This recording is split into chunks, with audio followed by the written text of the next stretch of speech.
Vice Ganda, Coco Martin at Catherine Bernardo, top 3 A-lister ng ABS-CBN sa industriya ng showbiz sa Pilipinas. Iilan lamang ang maituturing na tunay na A-listers at 3 sa kanila ang madalas mabanggit bilang pinakatanyag sa ABS-CBN. Sina Vice Ganda, Coco Martin at Catherine Bernardo. Kilala ang 3 ito hindi lamang sa kanilang talento, kundi pati na rin sa impluwensya at tagumpay sa box office at endorsement.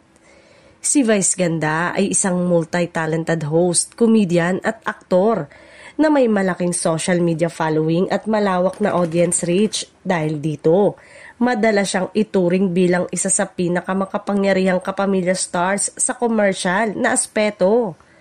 Ang kanyang mga pelikula at programa ay palaging patok sa masa, kaya naman mataas ang kanyang star power. Samantalang si Coco Martin ay kilala bilang isa sa mga pinakamaasahang leading man sa industriya. Bukod sa pagiging box office, kinilala rin siya sa kanyang dedikasyon sa trabaho at kontribusyon sa Kapamilya Network. Isa siya sa mga top tax-paying celebrities ng network na patunay ng kanyang tagumpay at katatagan sa showbiz. Si Catherine Bernardo naman ay kilala bilang box office queen sa maraming pelikula.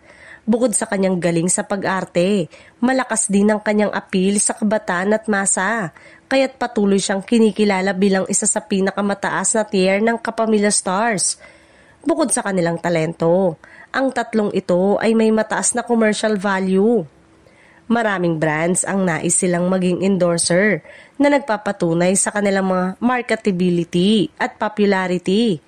Sa mga major network event at special ng ABS-CBN, madalas silang sentro na lalong nagpapatibay ng kanilang A-lister status. Sa kabuuan, sina Vice Ganda, Coco Martin at Catherine Bernardo ay simbolo ng tagumpay at impluwensya sa ABS-CBN. Sa dami ng kanilang proyekto, endorsement, deals at audience reach, malinaw kung bakit sila na itinuturing na top 3 A-lister ng Kapamilya Network.